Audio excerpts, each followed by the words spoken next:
Bonjour à tous, une nouvelle vidéo consacrée aux sources du droit public financier et en particulier aux sources organiques du droit public financier.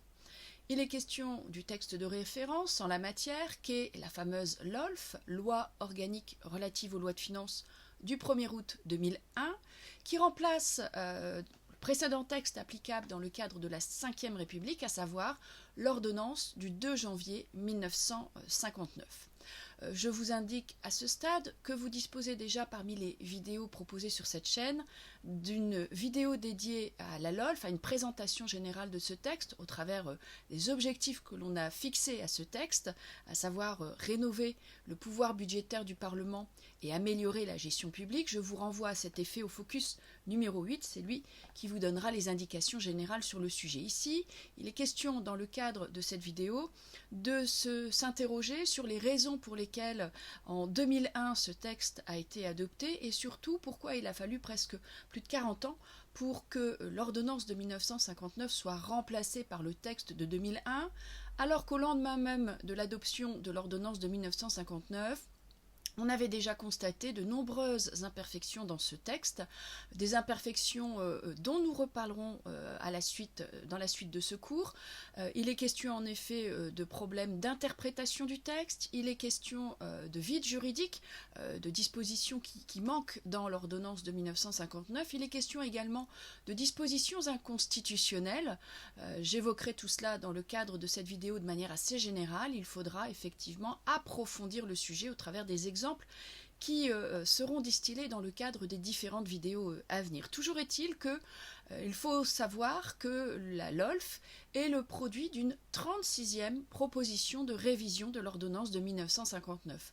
En presque 40 ans, on a donc envisagé à 36 reprises de modifier le texte, et ce n'est qu'en 2001 que cette modification s'est avérée totalement complète, c'est-à-dire une réforme d'ensemble du texte de 1959. Alors attention, on n'a pas fait table rase de l'ordonnance de 1959. On verra que dans le contenu de la LOLF, beaucoup de ces dispositions s'apparentent à des copier-coller du contenu de l'ordonnance de 1959. On a donc repris les essentiels de cette ordonnance, on l'a complétée et surtout on l'a orientée pour faire en sorte que la LOLF puisse tout à la fois revoir, rénover, refonder le pouvoir budgétaire du Parlement et améliorer la gestion publique. Ce sera ici effectivement la trame générale de notre cours lorsque nous étudierons le budget de l'État, comprendre comment avec la LOLF on a tenté d'améliorer la gestion publique et quelles sont les mesures qui ont été prises pour rénover ce pouvoir budgétaire du Parlement, là également associé à la pratique pour vérifier si les objectifs fixés dans le cadre de la LOLF ont bien été atteints aujourd'hui alors que nous sommes en 2020. Alors, parler tout d'abord de la genèse du texte LOLF. En effet, je viens de l'indiquer, produit d'une 36e proposition de révision du texte, preuve si l'on est de la nécessité tout à la fois de réviser l'ordonnance de 1959 et de la difficulté de le faire. Il est question d'un contexte favorable qui a permis, qui a favorisé l'adoption de ce texte en 2001. Pierre Joxe, qui a été premier président de la Cour des comptes, qui a été membre de la Cour des comptes, qui a été ministre, qui a été un éminent homme politique de la Ve République, a évoqué, et a priori c'est à lui qu'on en attribue la paternité, une conjonction astrale pour évoquer les circonstances qui ont entouré l'adoption, l'élaboration, l'adoption et la mise en œuvre dans ces premières années de la loi organique du 1er août 2001. Ce sont ces éléments que nous allons mettre ici en présence pour évoquer effectivement ces circonstances et comprendre pourquoi en 2001 les éléments étaient rassemblés pour permettre enfin l'adoption de ce texte. Alors il est question de personnalité tout d'abord. En effet, le texte LOLF, on en attribue la paternité à 2 parlementaires, un député, un sénateur. Didier Migaud, député de l'Isère au moment de la gestation du texte, au moment de l'adoption de texte de la LOLF et également dans les premières années de mise en œuvre de ce texte, député de l'Isère qui a quitté l'Assemblée nationale en début d'année 2010, succédant à Philippe Séguin qui était alors premier président de la Cour des comptes, qui est décédé en janvier 2010. Il a donc œuvré à la tête de cette juridiction financière pendant presque 10 ans avant d'être nommé début 2020 à la tête de la CNIL. Et Alain Lambert, deuxième personnalité à qui l'on attribue la paternité du texte LOLF, qui était donc sénateur au moment de la gestation du texte et au moment de l'adoption, de son adoption, qui était en particulier président de la commission des finances du Sénat, et qui au moment de la mise en œuvre de ce texte a été désigné ministre en charge du budget. Et c'est là que réside effectivement la conjonction astrale, c'est-à-dire le positionnement de ces personnalités au bon endroit, au bon moment. Je pense bien sûr à Alain Lambert, j'y reviendrai dans un instant, mais je pense également à Laurent Fabius. Laurent Fabius qui était au moment de la gestation du texte président de l'Assemblée nationale, qui a largement œuvré durant les travaux préparatoires à l'élaboration du texte LOLF. Il a notamment présidé un groupe de travail qui avait rendu ses conclusions, son rapport, sous la plume d'ailleurs de Didier Migaud, en 1999. Ce rapport était consacré à l'efficacité de la dépense publique. Et c'est dans ce rapport que l'on trouve déjà effectivement trace de dispositions, en tout cas d'éléments qui vont prendre place au sein de la LOLF. La particularité de Laurent Fabius, qui était, donc je viens de le signaler, président de l'Assemblée nationale au moment de la gestation du texte, et qu'il est passé du législatif à l'exécutif, puisqu'en effet, à la faveur d'un remaniement ministériel, il a été désigné ministre chargé de l'économie, des finances et de l'industrie. Et au moment où le texte a été adopté par les assemblées parlementaires, il était à la tête de ce ministère. Ayant œuvré dans le cadre de ses missions de parlementaire activement pour que ce texte finalement voit le jour, on peut se douter qu'il n'était pas effectivement hostile à son adoption au moment de l'examen de ce texte en courant 2001 par les assemblées parlementaires. Il n'y a pas eu donc d'opposition ferme de la part du ministère de Bercy à ce moment-là, et on peut se douter que cela a grandement facilité l'adoption de la LOLF, alors qu'on peut effectivement supposer que parmi les 36 propositions de loi qui se sont succédées pour modifier le texte de la LOLF, le texte de l'ordonnance depuis le début de la Ve République, eh bien, on avait pu constater une certaine résistance de la part de Bercy, qui se satisfaisait finalement du contenu de l'ordonnance de 1959 et avait beaucoup de crainte à voir évoluer ce texte, et on peut le comprendre au regard effectivement des évolutions et des objectifs fixés à la LOLF par les parlementaires auteurs de ce texte. On peut d'ailleurs signaler qu'au moment de la gestation du texte, on aurait peut-être pu supposer que Bercy serait déjà effectivement monté au front. Là, on parle également de cette fameuse conjonction astrale, puisque au-delà des personnalités, il faut constater qu'au moment de la gestation du texte LOLF, Bercy était en difficulté, Bercy était confronté à une certaine opposition de la part de ses agents publics. Il était question notamment de fusionner deux directions ministérielles, à savoir la Direction générale de la comptabilité publique et la Direction générale des impôts. Nous étions effectivement dans cette perspective, ou en tout cas une proposition avait été faite en ce sens à ce moment-là. Et beaucoup d'agents de Bercy se sont mis en grève. Cela a d'ailleurs valu son poste au ministre de l'époque, c'était alors Christian Sauter. Et Christian Sauter n'a pas résisté, il a été à la tête de ce ministère pendant 5 mois, il n'a pas su finalement solutionner les difficultés en termes de ressources humaines de ce ministère, confronté effectivement à cette polémique entourant cette fusion de ces deux directions ministérielles, et il a donc été remplacé par Alain Fabius dans le courant effectivement de l'année 2000, en mars 2000 très exactement. Toujours est-il que voilà, cette succession de personnalités qui se trouvent au bon endroit au bon moment, Alain Fabius qui était dans le législatif au moment de la gestation du texte arrive à l'exécutif au moment de l'adoption du texte, et Alain Lambert qui était au législatif, donc président de la commission des finances du Sénat au moment de l'élaboration du texte, au moment de l'examen du texte, eh bien, est devenu, à la faveur du changement politique, ministre également. Nous sommes à ce moment-là en 2002, et en 2002, Alain Lambert est nommé ministre en charge du budget.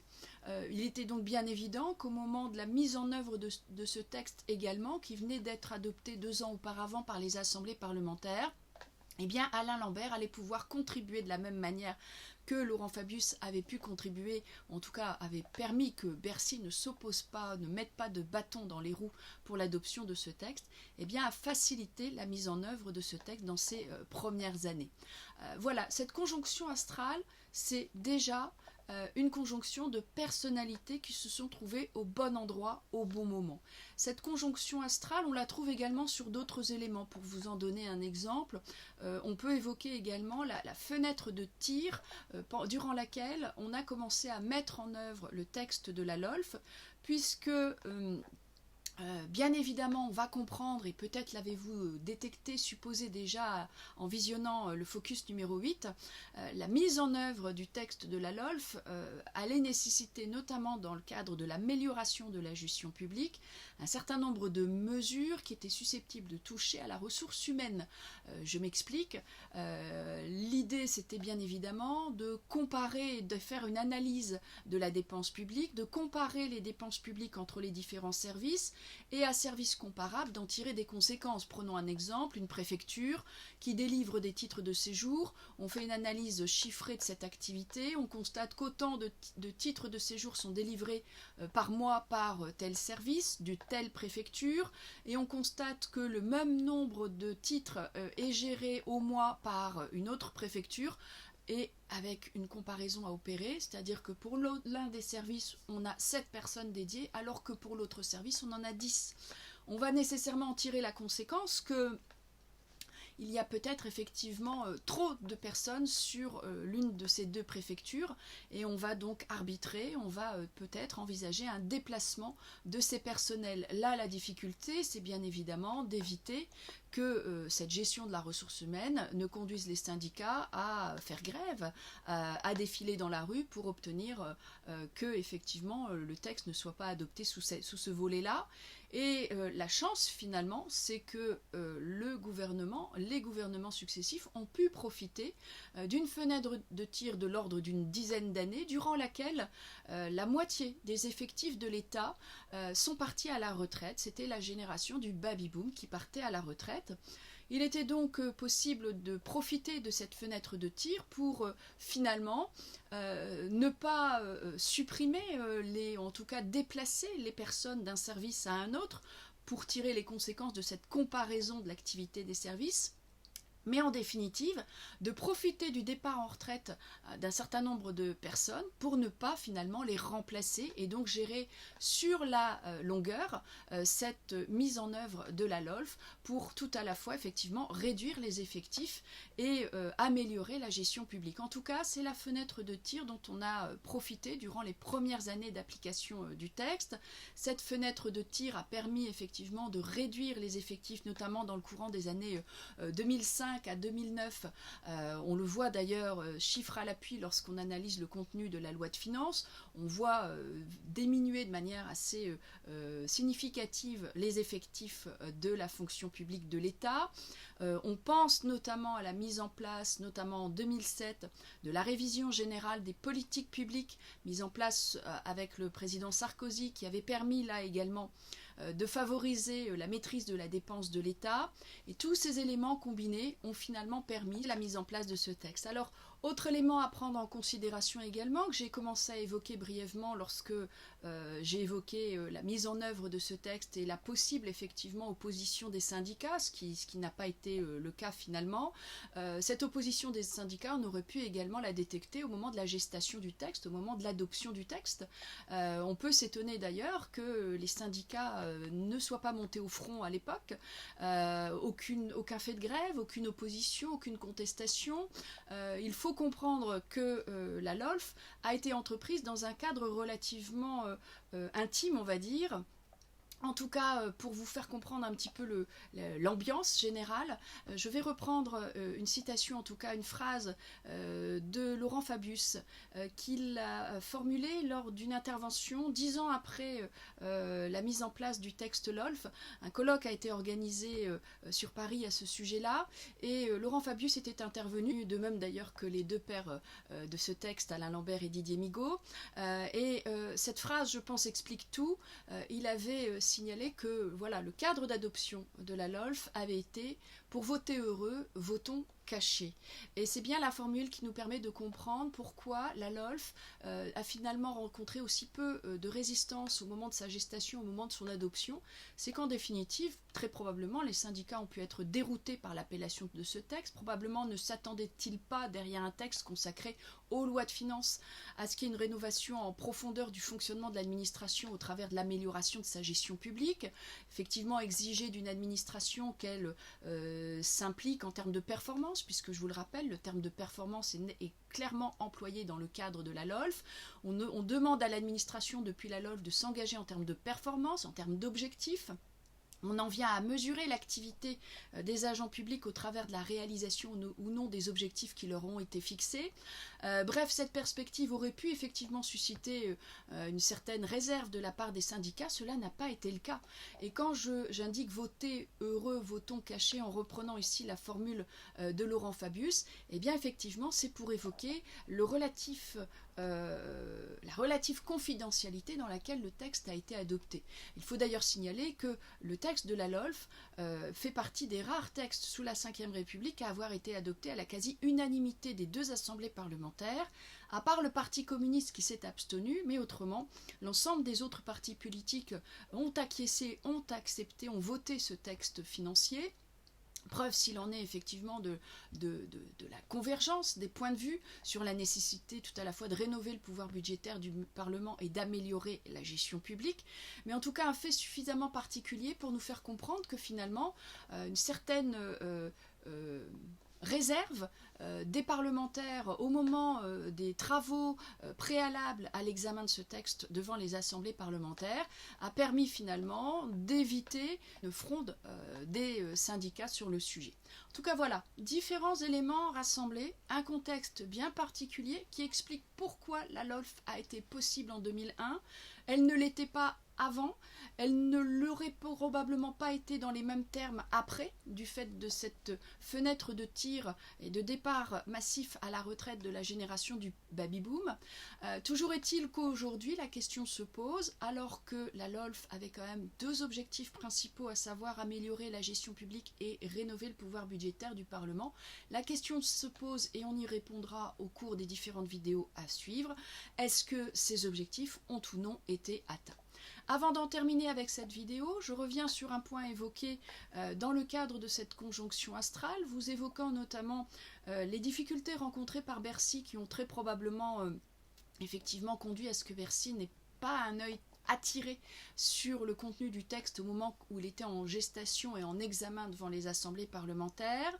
C'est cette fameuse fusion envisagée de la Direction générale de la comptabilité publique et de la Direction générale des impôts qui n'a pas pu avoir lieu en 2000 du fait justement de la grève des agents concernés. Cette fusion a finalement eu lieu. Elle a eu lieu en 2007 dans le cadre notamment de la révision générale des politiques publiques, la RGPP, qui a permis finalement d'atteindre l'objectif qui avait été fixé 7 ans plus tôt. C'est désormais donc une direction générale des finances publiques qui gère tout à la fois l'établissement de l'impôt, le prélèvement de l'impôt, et qui rassemble donc les personnels des précédentes directions générales de la comptabilité publique et des impôts.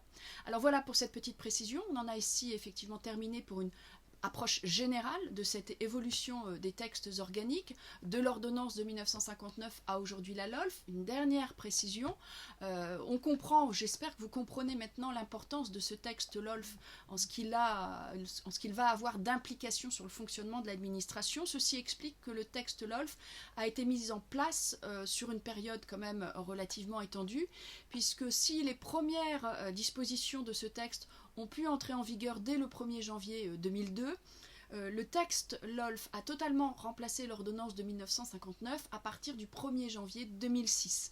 La totalité des dispositions a donc été rendue applicable à partir de ce moment-là. On a presque une période de 4 ans et demi pour s'assurer d'une mise en place progressive de ce texte financier au regard justement de ses implications et de l'importance des dispositions qu'il contient.